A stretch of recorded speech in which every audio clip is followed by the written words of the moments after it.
Երևան քաղաքի ընդհանուր իրավասության առաջին ատյանի քրեական դատարանում, այսուհետ նաև դատարան, ավարտվեց քրեական գործով հիմնական դատալսումներ ըստ մեղադրանքի Տիգրան Գևորգի Դերմոյանի Հայաստանի Հանրապետության քրեական օրենսգրքի 329-րդ հոդվածի երկրորդ մասի առաջին և երկրորդ կետերով։ Դատարանում արդեն իսկ հրապարակվել են մեղադրյալին ներկայացված մեղադրանքը, որի շուրջ ընթացել են հիմնական դատալսումներ ընդհանուր կանոններով։ Գտնում եմ, որ նախաքննության մարմնի կողմից մեղադրյալին ներկայացված մեղադրանքը հիմնավորվել է նախաքննությամբ ձեռք բերված, հիմնական դատալսումների ընթացքում հետազոտված ապացույցներով, նրան մեղսագրված արարքը որակված է ճիշտ, պաշտպանում եմ ներկայացված մեղադրանքը։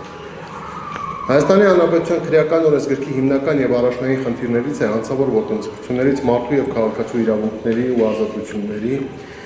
այդ թվում նաև կյանքի եւ առողջության, անձնական ազատության, սեռական անձնամխելիության եւ սեռական ազատության պաշտպանությունը։ Նշված հանցակազմում նախատեսված արարքները հանդիսանում են ատելության խոսքի ծայրահեղ դրսևորումներ եւ օժտված են հանրային բարձր վտանգավորությամբ։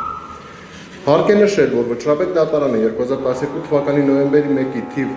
ԱՌԴ կոտորակ 0179 կոտորակ 01 կոտորակ 11 որոշման մեջ արձանագրել է, որ բռնությունը որպես քրեորեն հետապնդելի արարք դիտավորությամբ անձի կամքին հակառակ կամ առանց նրա կամքը հաշվի առնելու կատարված ցանկացած արարք է, որի արդյունքում անձը զրկվել է կյանքից կամ սահմանափակվել է նրա ազատությունը կամ նրա առողջությանը վնաս է պատճառվել կամ նրան պատճառվել է ֆիզիկական ցավ, ֆիզիկական կամ հոգեկան տառապանք։ Կոչեր ասելով պետք է հասկանալ անձանց գիտակցության եւ կյանքի վրա այնպիսի ազդեցություն, որ ուղղված է անձի կամ անձանց խմբի նկատմամբ բռնություն գործադրելու։ Արդարացնել ասելով պետք է հասկանալ անձի կամ անձանց խմբի նկատմամբ բռնություն գործադրելու դեպքերի, ինչպես նաև բուն գաղափարի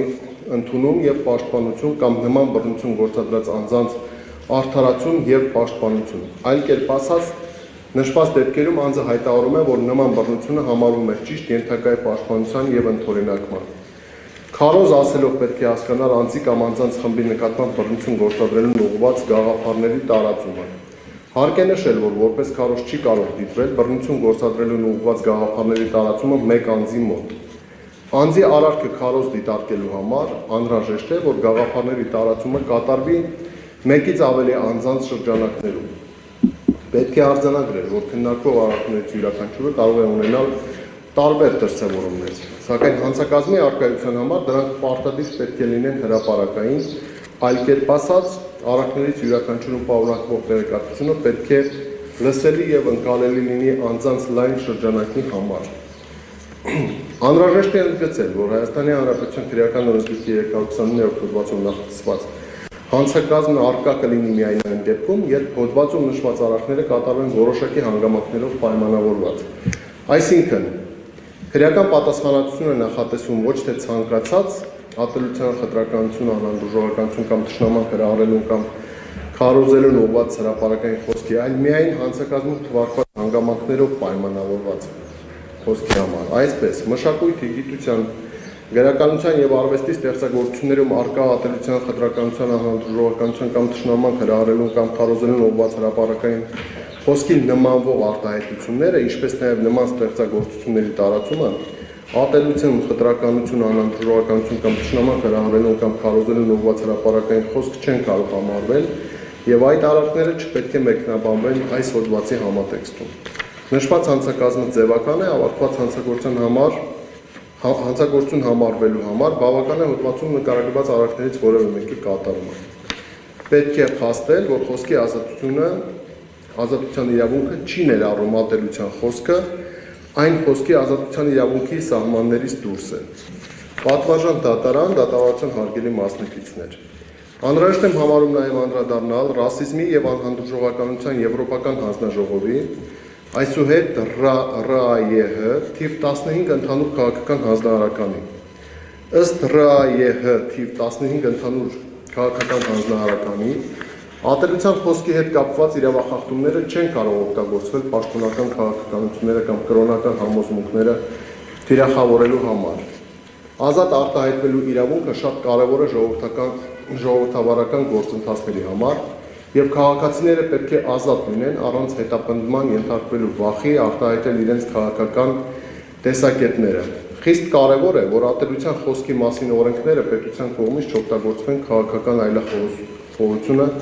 ճնշելու կամ ընդդիմությանը լռեցնելու համար։ Այսպիսով, ատելության խոսքի թիվ 15 հանձնարարականում ՌԱԵՀ-ում գտնում է, որ ատելության խոսքի դրույթները պետք է օգտագործվեն մարդկանց, անհատներին կամ անհատների խմբերին պաշտպանելու, այլ ոչ թե քաղաքական հետապնդման, քաղաքական ընդդիմախոսության ճնշման, քաղաքական քննադատությունները ճնշելու նպատակով։ Այս հարցի շրջանակներում հարկ է անդրադառնալ նաև մարդու իրավունքների Եվրոպական կոնվենցիայի 10-րդ հոդվածին,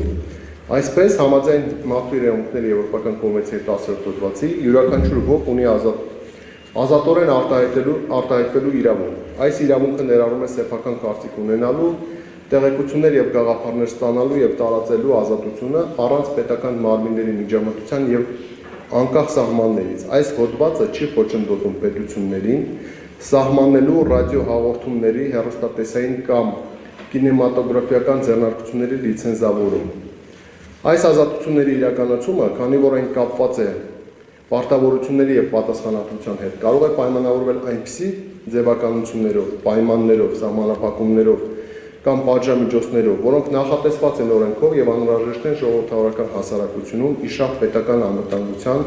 տարածքային ամբողջականության կամ հասարակության անվտանգության, անկարգությունները կամ հանցագործությունները կանխելու, առողջությունը կամ բարոյականությունը, ինչպես եւ այլ անձանց հեղինակությունը կամ իրավունքները պաշտպանելու,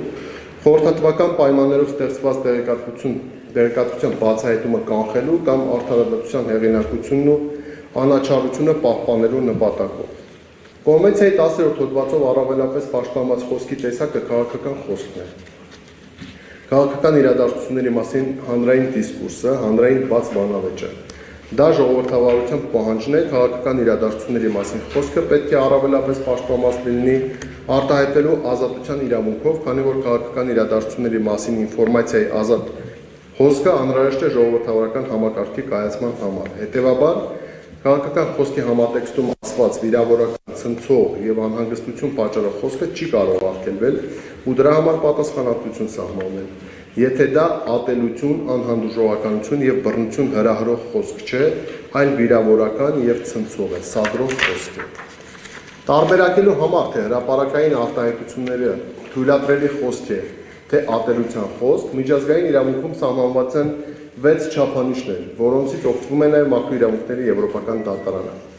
Այդ չափանիշները սահմանված են հրապարակի գործողությունների ծրագրում ու դրանք հետևյալն են.